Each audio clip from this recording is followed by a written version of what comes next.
43వ వచనం.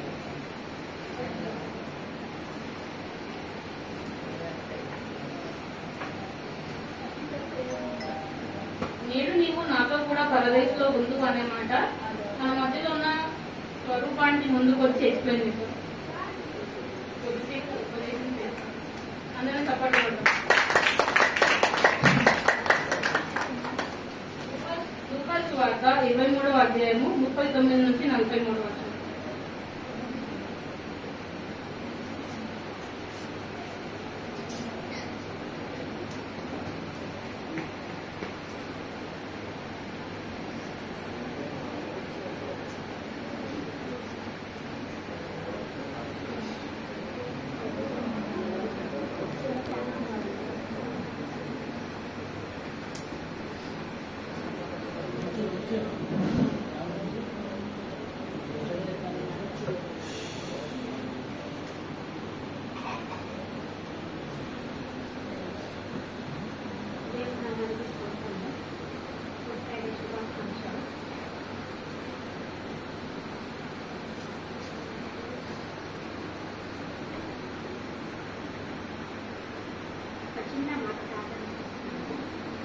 మహోన్నతమైన తండ్రి, పరిశుద్ధాత్మ తండ్రి, మీ పుస్తకాల స్తోత్రాలు చెల్లిస్తున్నాను నాయన.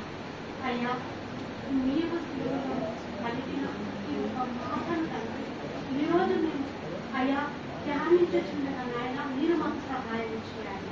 వినగల చెవులను, గ్రహించే మనస్సును, నేర్చుకునే అనుభవంలోనికి నడిపించండి ప్రభా. నీ కృపగల ఆత్మను మా మీద కుమ్మరించుమని అడుగుతున్నాము. నీ కృప చేత బలపరచుమని అడుగుతున్నాము. సహాయం చేయండి. పరిశుద్ధాత్మని మీరే మాట్లాడుకోండి. మీకే కృతజ్ఞతాస్తుతులు స్తోత్రాలు చెల్లిస్తున్నాము. యేసునామమున అడుగుచున్నాము తండ్రి. ఆమేన్. లూకాసు వార్త 23వ అధ్యాయము 39 నుండి 43 వరకు. ఎవరైనా చదివి సహాయం చేయండి.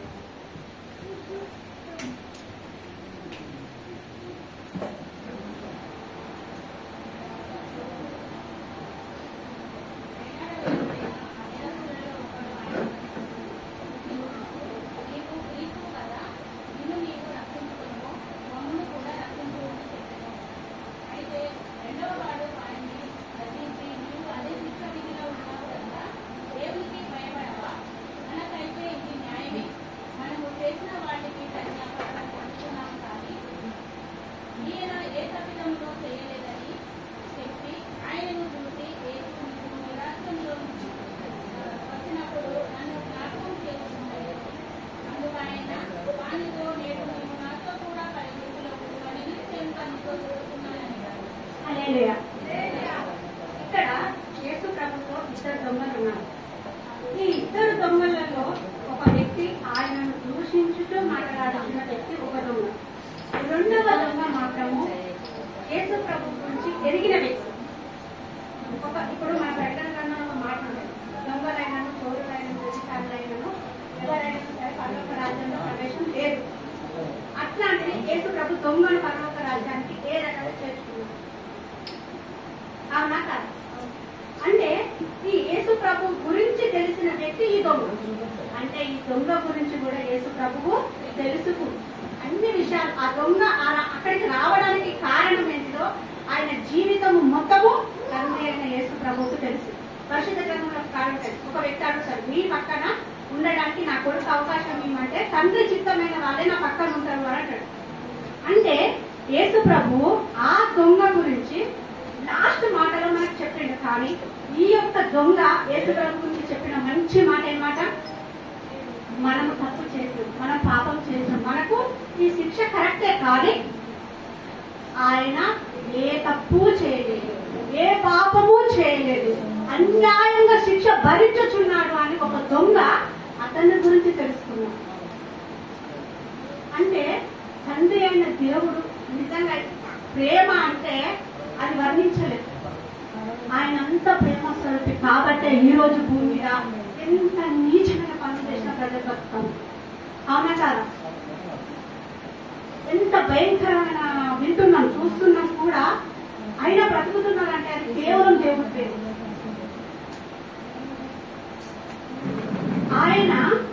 ఆయన గురించి మనము అర్థం చేసుకుంటాం. చేసుకున్నప్పుడు, ఆయనను గురించి మనము తెలుసుకున్నప్పుడు, ఆయనను గురించి మనం ఆలోచించినప్పుడు ఆయన మార్గంలో మనం నడుస్తాం.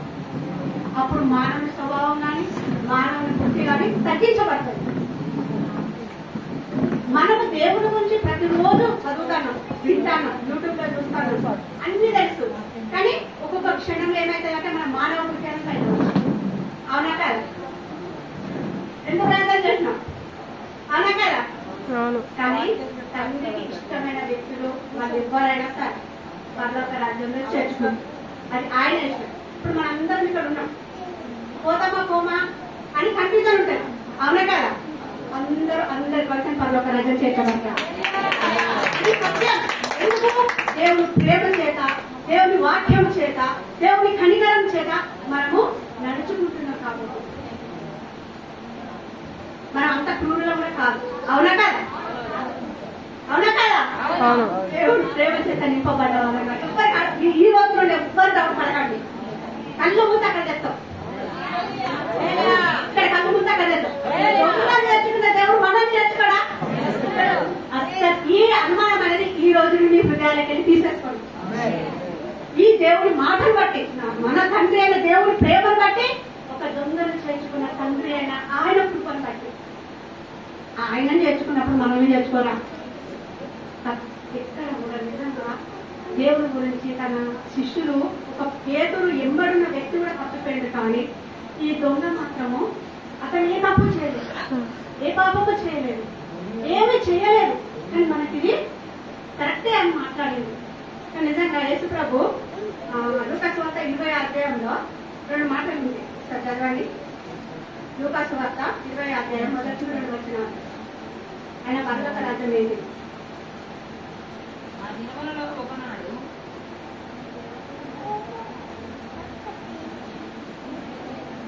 లూకా 21:2. ఒక బీద విధవరాలు 2 కాసులు అందులో వేయకుండా చూసి, లూకా సువార్త సారీ మత్తయి సువార్త 20. మత్తయి సువార్త 20. 21:2. ఏలగనగా పరలోక రాజ్యము ఒక ఇంటి యజమానుని పోలి ఉన్నది. అతడు తన ద్రాక్ష తోటలో పనివారిని కూలికి పెట్టుకొనుటకు ప్రొద్దున బయలుదేరి దినమున ఒక దేనారము చొప్పున పనివారితో గొడబడి తన ద్రాక్ష తోటలోనికి వారిని పంపెను. ఇక్కడ తండ్రి ఇష్టము. ఎందుకంటే ద్రాక్ష తోట ఎవరిదై ఉన్నది? యజమానులదై ఉన్నది. అందులో పనిచేసే వాళ్లకు ఒక దేనారమునకు వారికి వీరికి ఓడబడి ఉన్నది. అర్థమైందా? ఇప్పుడు పన్నును పిలుచుకున్నా, నీకు ఇంత కూలిస్తే ఇంత పని చేయి, ఈ రోజు తినిపిస్తా అంటాడు. అంతే, ఓకే, వీళ్ళు ఒప్పుకుంటారు. నువ్వు ఇచ్చే కూలికి నేను ఒప్పు. ఎందుకు వచ్చే వ్యక్తికి నువ్వు ఎంత ఇస్తావు, నీకు ఆయనకి నీ మధ్య ఉన్న వ్యక్తికి అవసరం లేదు. మరి పొద్దున్న నుండి సాయంత్రం దాకా వచ్చిన వ్యక్తికి అంటే ఒకే దేనారం. సాయంకాలం పూట 1 గంట పని చేసిన వ్యక్తికి ఒకే దేనారం. ఇక్కడ కొంచెం బాగా అనిపిస్తారా? అవునక పొద్దున్న నుండి ఎందరూ కష్టపడి పని చేస్తే నాకు ఒకటే దేనారం ఇస్తావు, సాయంకాలం పూట 1 గంట పని చేసిన కూడా అదే ఒకటి ఇస్తావా? కానీ తండ్రి అయిన దేవుడు ఉదయం నుండి సాయంత్రం దాకా ఏ పని లేకుండా వ్యక్తి బాధతోటి వేదనతో ఉన్న ఆ వ్యక్తికి ఆ తండ్రి చూసింది ఏంటంటే తను పడుతున్న బాధ. ఉదయం నుండి సాయంత్రం దాకా ఇప్పుడు పని లేని నిరుద్యోగులు ఉద్యోగులు బాగా చదువుతారు, ఉద్యోగం ఉన్న మనకు హాయిగా ఉంటారు, నెలకు సాలరీ వస్తుంది, ఫస్ట్ రాకముందే సాలరీ పడతారు, ఎంత హ్యాపీగా ఉంటారు, ఫుల్ హ్యాపీగా ఉంటారు. ఏ పని లేని వాళ్ళకి ఎంత బాగుండేది, తినడానికి రేపు ఏముండదు ఎట్లా అనే బాధ వేదన. నన్ను ఎవ్వరు కూలికి నిలుస్తలేరు, నన్ను ఎవ్వరు తీసుకుపోతలేరు అని ఉదయం నుండి సాయంత్రం దాకా పడుతున్న బాధ తండ్రి అయిన దేవుడు చూస్తుంది. కాబట్టి ఒక దినాన్ని ఇచ్చిన న్యాయమైన అవునా కదా? అవును. తండ్రి ఇష్ట ప్రకారంగా ప్రతి మానవులను సృష్టించుకొని తన ప్రణాళిక చొప్పున జరుగుతున్నది. దేవుణ్ణి ఎదిగి దేవుని పనిలో ఉన్న వాళ్ళు సంతోషంగా ఉంటారు. ఇప్పుడు మనకేంటి ఏదైనా శోధన అర్థం ఎట్లుంటుంది? అర్థం చేస్తాం. ఎందుకు? దేవుడు మనకు ఉన్నాడు కాబట్టి, తప్పిస్తాడు కాబట్టి. అదే ఇంకా మా వాళ్ళ ఫ్యామిలీలో చూస్తున్నాను నేను భయంకరంగా మాడపరిచే ఎన్నిసార్లు చెప్పిన వినలే. కొడుకు పోయింది, చెప్పని ఒకడు 20 సంవత్సరాలు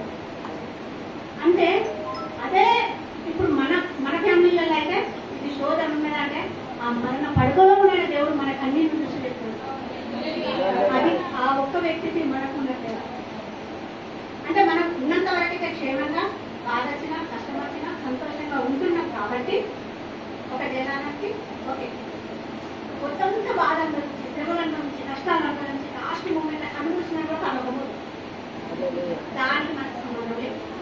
నేను ఎట్లా తీసుకుంటాడు, నేను చచ్చిపోయిందా, ఆయన తాగబోతున్నదా అంటే మనకు తెలియదు.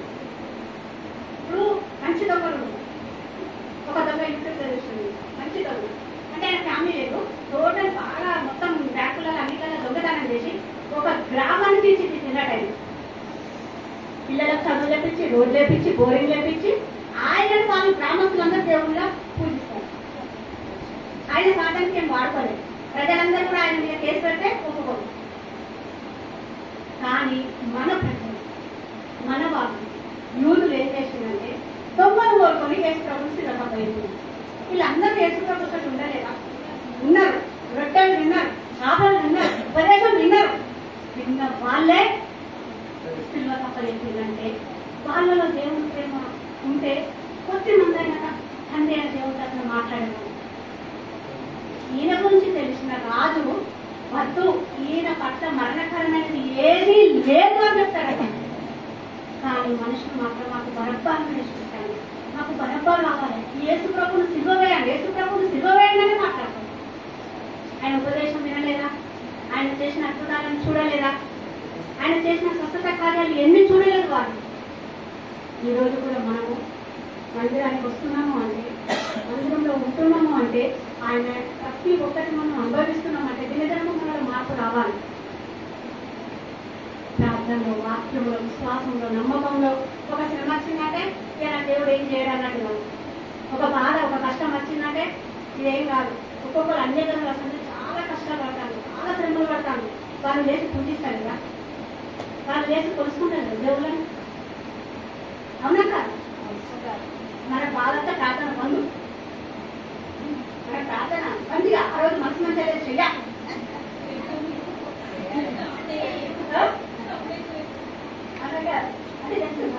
మానవులుగా మన మనసు అట్లా ఉంటుంది అన్నది. కానీ దేవుడిని ఎదిగిన వాళ్ళు, దేవుడి గురించి తెలుసుకున్న వాళ్ళు ఎంత కష్టమైన, బాధైనా, శ్రమైన నిలబడే ఉంటారు. హల్లెలూయా. దేవుడు నిజంగా భక్తులలో కూడా చాలా మంది దానియేలు కానీ వాళ్ళు జీవించిన విధానము బానిసత్వం. కానీ దేవుని కలిగి ఉన్నందుకు రాజు దానియేలు మీద కనికరం చూడండి. అవునా కాదు? అపోస్తులైన పౌలు ఒక ఖైదీ అని ప్రజలందరి దృష్టికి ఖైదీ అని తెలుస్తుంది. కానీ దేవుని దృష్టికి మాత్రం అతను దేవుని పనిచేస్తున్న వ్యక్తిగానే చూసింది. ఎందుకు? ఆ యొక్క పడవలో ఉన్న 200 మందికి రక్షణ, ఆ పోపు దేశంలో వాళ్ళకు రక్షణ. ఈ పౌలు అని చెప్పి అక్కడ పోకపోతే ఆ రక్షణ జరుగుతుందా? మరి పోవాలంటే ప్రభుత్వం ఖర్చుతోనే ఖైదీలో వేడు. అవునా కదా? దేవుడి కార్యమైన ఎట్లనైనా చేస్తాడు. కానీ దేవుడు ఆలోచించేది, దేవుడు చూసే దృష్టికి, మానవుడు చూసే దృష్టికి తేడా. మనం వాడి దొంగలకైనా చూస్తున్నాం, కానీ దేవుడు క్షమిస్తాడు, తీసుకెళ్ళి. ఒక వ్యక్తి గురించి మనకు ఎవరైనా చెడుగా చెప్పిందంటే నువ్వు చూస్తున్నది ఏంటిది, ఆ వ్యక్తి చెప్పింది ఇక్కడనే ఆలోచించాలి. అది ఇంట్లో వాళ్ళే కావచ్చు, బయట వాళ్ళే కావచ్చు. ఈమె మంచిది కాదు అంటే కదా నువ్వు కూడా మంచిది కాదు. కానీ నీ స్నేహం ఏది, నీ ప్రేమ ఏది, నీ సహవాసం ఏది? అది కాదు అని నీ నమ్మకంతో ఖండించాలి. దొంగ ఖండించిన లేదా? అవునా కదా? ఆయన మనసు లేదు. ఆ మాట చెప్పుడుతో వేస్తావు. ఆ మాట ఏమన్నాడు? నీవు కూడా నాతో కూడా పరలోకానికి వెళ్తావు.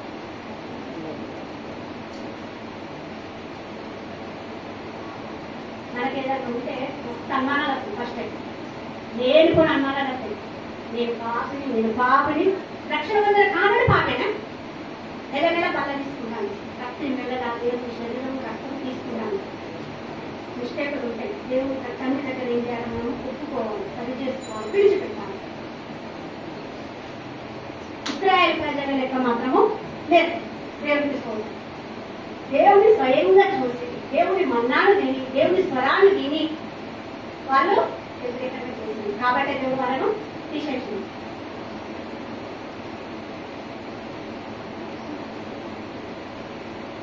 వాక్యము చదువుతున్నప్పుడు కానీ, ప్రార్థన చేస్తున్నప్పుడు కానీ మనసు పూర్తిగా ఖండించాలి. ఇప్పుడు మనం ప్రార్థన చేసేట పోయేటప్పుడు ఏమంటాం? ప్రభువా నేను పోతానన్నా నీ దూతను పంపమంటాం. ఏమంటాం? అక్కడ బయట ప్రయాణం చేసేటప్పుడు ప్రభువా నీ దూతను పంపు నేను పోతానా అని అడుగుతాం. నీ కృపకుడిత పెట్టినప్పుడు దూతను ఇస్తాం పిలువం. ఎందుకంటే మన ప్రయాణాల క్షేమంలో పోవాలి రావాలి కానీ అప్పుడు మనకు ఎలా ఉంది. మన గృహంలో శుభకార్యం జరిగిన గృహకుడే జరిగిన ఉపవాస ప్రార్థన జరిగిన ఏది కనిపించిన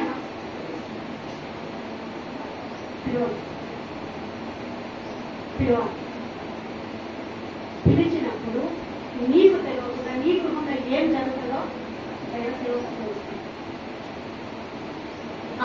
అంత అభిషేకంతో ఆ ప్రణాళికతో దైవజనం ఉంచుకుంటారు ఆ తండ్రి. ఒక శోధన కంటే దైవ సేవకు తెలిసినప్పుడు నీ కంటే తెలియదు.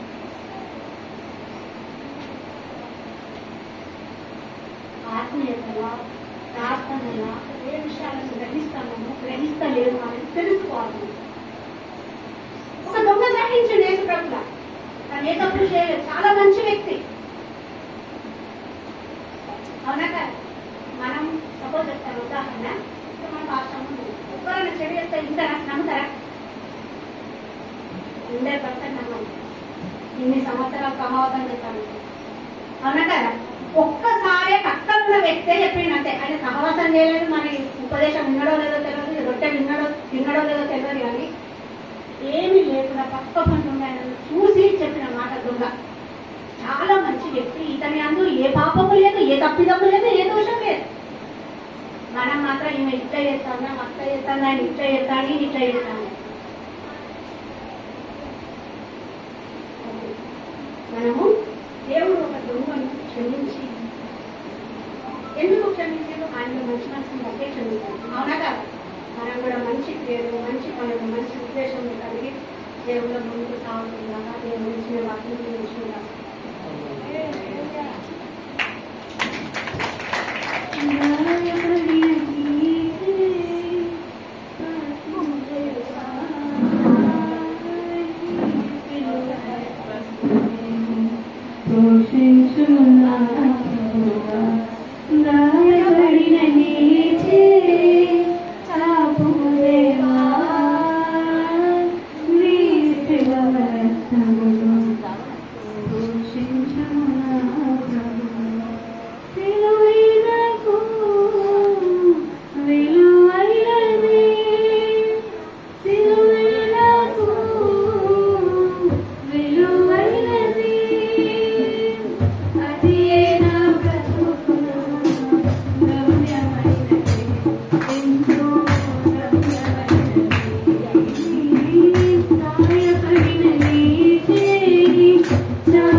విత్తబడిన వాక్యం కోసము